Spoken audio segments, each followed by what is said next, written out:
Hey, this is Randy Velker with Technophobics Anonymous. Today we're going to be looking a little bit more at security when you're out there surfing on the internet. Sometimes you'll wonder whether or not you should be putting your social security number onto a website, and I would say absolutely not. Your social security number is not something that almost any website that you ever come to is ever going to be concerned with. Now, if you're applying for life insurance or health insurance or something like that, where they need to, even then would be kind of questionable.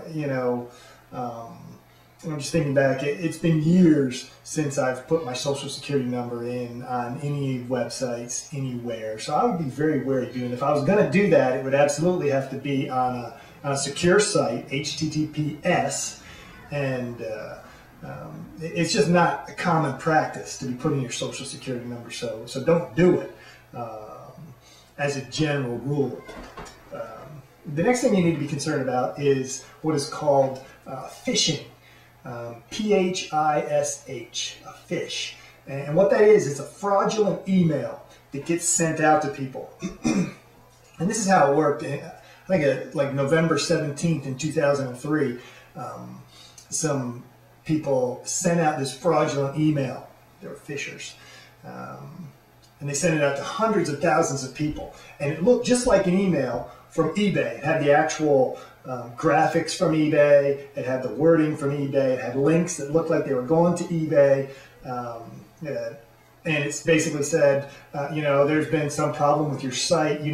With our site, you need to reconfirm your information.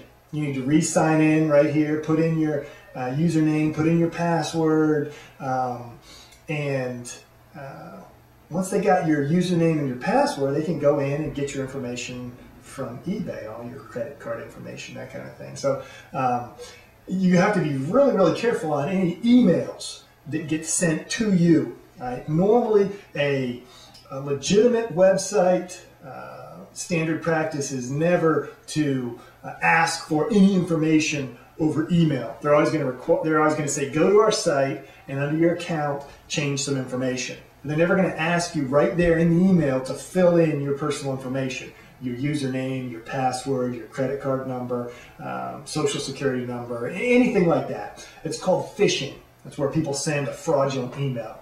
Now with Gmail, they are really up to speed on all the latest scams that are going on, and they will suck all of those emails out, so most of them will never even get to your inbox. But if they do get to your inbox, just understand that legitimate websites almost never ask for personal information or secure information in an email. Right? They're always going to say, come to our website, and after you log in, change some of your information or some of your details. But some of the emails that are sent out can be very tricky, can be very convincing. They look just like the websites.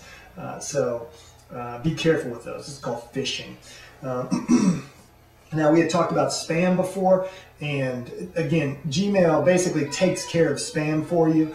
The other thing you need to remember is after you've marked a few emails spam, Gmail's always from then on going to take those types of emails and put them in the spam folder. You won't get those anymore after that.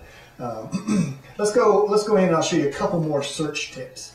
All right, let's pop in here. I'm looking at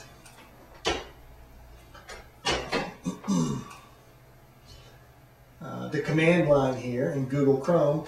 When I search, what I want to do is I want to put as much information as I can in the command line up here that I want to search for. I want to give Google as much direction as possible about what I'm looking for. If I want to buy a new camera, I don't just type in the word camera. That's so general that Google doesn't know how to give you a good response. If I'm interested in a camera, I need to know a little bit more about that camera and type in the exact type of camera that I want. I want a 35 millimeter digital camera. Right? And then I'll hit, and now Google's going to be able to go out and find something relevant, and I'm going to get back a response that is more along the lines of what I'm interested in. So the more words that I can put in my search, the more precise Google is going to be able to be and give me back exactly what it is that I'm looking for. If I'm real general, say,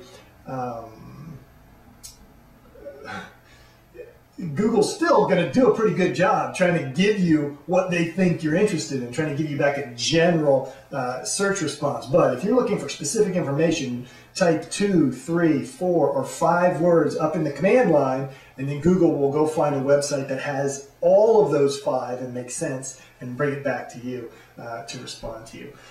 So what Google's trying to do is just make it as easy as possible for you. So you need to give it, the more information you give it, the better search results you're going to be getting. All right, that's it for this time. We'll see you next time when we talk a little bit about internet theory, and we'll wrap a lot of this stuff up together and get you guys surfing.